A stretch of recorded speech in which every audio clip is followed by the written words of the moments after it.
Hello and welcome back to the Italian episode of the LinguaPop podcast. We are Ella. Hello. And Marike, and as already promised in the German episode, we have a very special guest all the way from Italy today. Welcome, Eduard. Hello, thank you. Thank you so much for joining us today. It's really nice to have you, and also it's very nice to hear from you. Today, we want to talk about Italy as an example of a transcultural society. And we think that Italy is a very, very good example for that because historically, it has been a country of migration for many years. For much of the 20th century, Italians were primarily immigrants, and migration into Italy only began to increase in the 1960s and 70s. And at first, immigration and immigrants in general were mainly welcomed with much tolerance and not really perceived as a challenge in society. But from the 1980s on, however, migration began to be framed very differently, and public debates about migration in politics, but also in general, these discussion increased. Today, Italy is home to approximately 5.3 million foreign residents, and that is about 9% of the whole population. And these numbers really reflect on how much of a transcultural society Italy nowadays is. Just maybe to clarify, when I talk about transculturality, I'm referring to the concept that cultures do not exist in isolation, but rather are very interconnected and continuously influencing each other. So it's about crossing cultural boundaries here and not seeing culture as separate things. And again, Italy is a very good example of this concept for one reason, because of the migration we just talked about, but furthermore, even within the country, the idea of culture is not very uniform. And while Italian is the official language and there is a standard variety of Italian, many regions speak distinct dialects, and some even so different that they might be considered separate languages. So Italian people would not understand each other, but I think we will also talk about it later. And this concept refers to a very regional pride. It's called campanilismo. You need to say how the pronunciation is. Is this the right word to say it? Okay, I would say it's fine. It basically means like a loyalty or a pride to one's own town or area. And this was a very long introduction. I'm so sorry, guys. But with all this in mind, I really love to hear from you now. So how has your own background and experience of migration influenced your connection to Italy, also as a home to so many cultures? So how was it for you and your family, coming to Italy? I think you were a child, right? Yeah. I was about 7 when I came to Italy, when I started primary school. My dad came to Italy a couple years before to go work in the fields in Sicily as a vegetable picker, something like that. And he was an irregular immigrant, an illegal immigrant. Then when Romania entered the European Union, all of the Romanian immigrants in Italy became legal immigrants. Yeah. And then he brought my family, my mom and I, to Italy as well. And he moved to northern Italy, where it's a more developed area. And he found another job there, and then all of us moved there. And did you all have to learn the language? Yeah. And you had to learn it when you were about 7 then, yeah, right? I learned it in primary school, but I had a much easier time than my parents learning it. After a month, I could speak with all my classmates easily. It's also very, it's a Romance language as well. Italian and Romanian are both Latin descendants, so it's not too hard to learn it. Okay. And it was a bit of a tough adjustment because culturally I feel like it's very different. I'd say not very different, but different enough. Can you give us maybe an example where the big differences are? Well, I would say first of all, it's also when I got there, it was very multicultural as well. Half of my classmates were people from all throughout the world, Africa, Europe, Asia. In Romania it was only Romanians. Yeah. So that was also very, very different. And then I would say it was different in a positive way. We went into a kind of progressive area. Like people were very welcoming. The teachers were very welcoming. The classmates were very welcoming, and they were a bit like less cold than I would say they are in Romania. Like people are a bit more closed. Yeah. So it was also overall more of a positive experience for you? It was, yes, but I was not used to that much.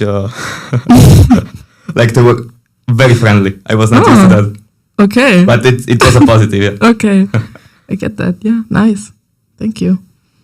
And then the next question is back to the Campanilismo. So I just wanted to ask about sort of your experience of that. Like, do you think Italy sort of as a whole, I don't know, it sounds like quite of an abstract thing. It feels weird to ask. Yeah. But do you think Italy is sort of more united with like culture, or do you notice like the regional differences more? And do you even use this term in Italian? Because, I mean, we had it in our course, but I don't know if it's a really like way Italian people would also refer to it, or you don't use this term? No, but I mean, we are aware of the concept. Okay. We don't have a name for it. Okay, you just don't call it that. Yeah. We just say nationalism, like nationalism for your own region or something. What's the question again? Oh yeah, sorry. It was just sort of, do you like feel this kind of pride? Just kind of a description of, I don't know, it shows up in different ways, like in food, I guess. Also with the dialects, for example, that we talked about. Do you have a dialect in your area, for example? Yes, Italy is the most divided country in Europe. I think like it's like 20 countries mashed up together.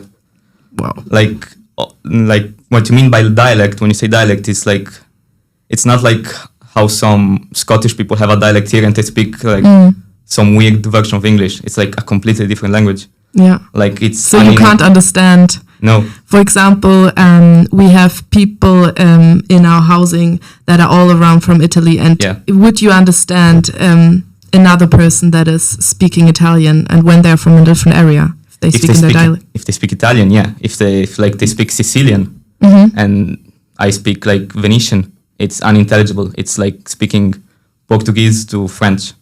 You cannot understand each other. Yeah. But yeah, I would say... Like right now, the young people like don't really feel this difference as much anymore. Like many young people don't even speak the dialect. I don't speak it. I just barely understand it. Okay. So I would say it's more of an old people thing. It's like dying out, being like so prideful in region, only speaking that. Like old people only speak their dialect. Like my friends, grandmas, they only speak Venetian, and that's it.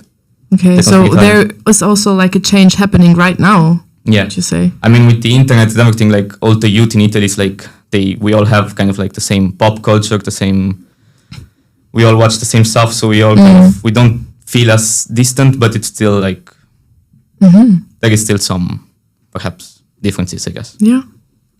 Yeah, that's really interesting to me.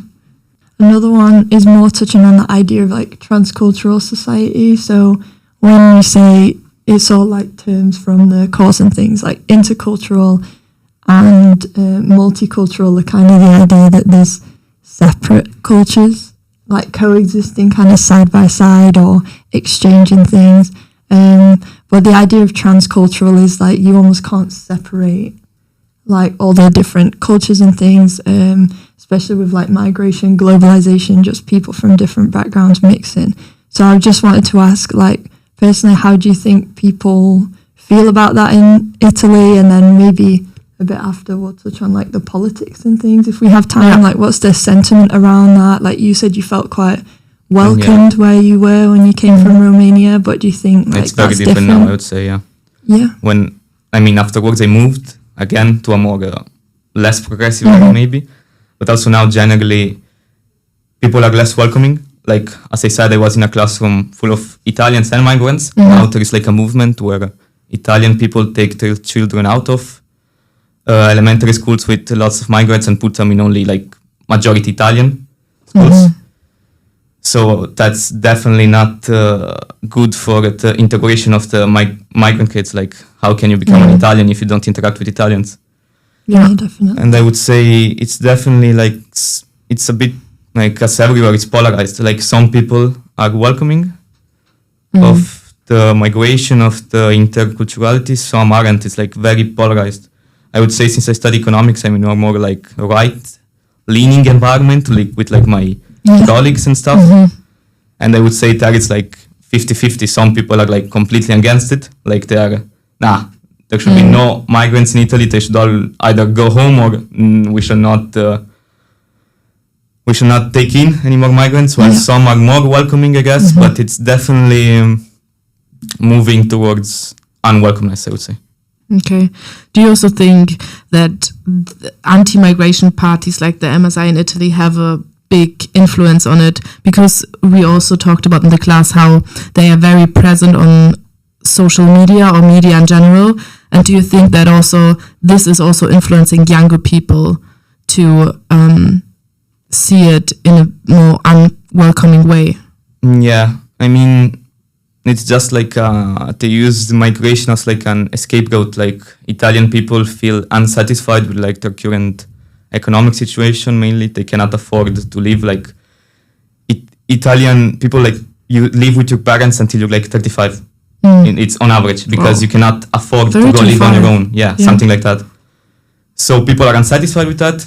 So parties come and they say, yeah, the issue is migration. It's definitely not, I don't know, the fact that your wages stagnant for the past 30 years. And that like becomes a mainstream idea. And it's not only MSI or like Lega Nord or whatever party, even like what you would call centrist or center-left parties. Instead of fighting back this idea, they like welcome it or not welcome it, but like say, they kind of have a fair point. We should decrease migration. But then at that point, like if you admit that migration is an issue, then if someone believes that, why would they vote for like the center-left party who says, yeah, it's kind of an issue, but not too much? At that point, you would just vote for the far-right one who says, yeah, we'll solve it. We'll solve this. Yeah, interesting point. Thank you for sharing. I think we're unfortunately running out of time, so we may need to wrap it up here. So yeah, just to round it off, we've just sort of looked at Italy as an example of like a transcultural society, and the idea of that being sort of the blending and merging of cultures for different reasons, and sort of can't be separated in today's society with sort of this recent spread of people and ideas. But yeah, I think that's pretty much it for today. Thank you very much for joining us. Thank you for being here and sharing your experience. It was so interesting to hear. It was such a nice experience. So thank you so much, Eduard. Yeah, and we'll see you next time on the English episode. Right.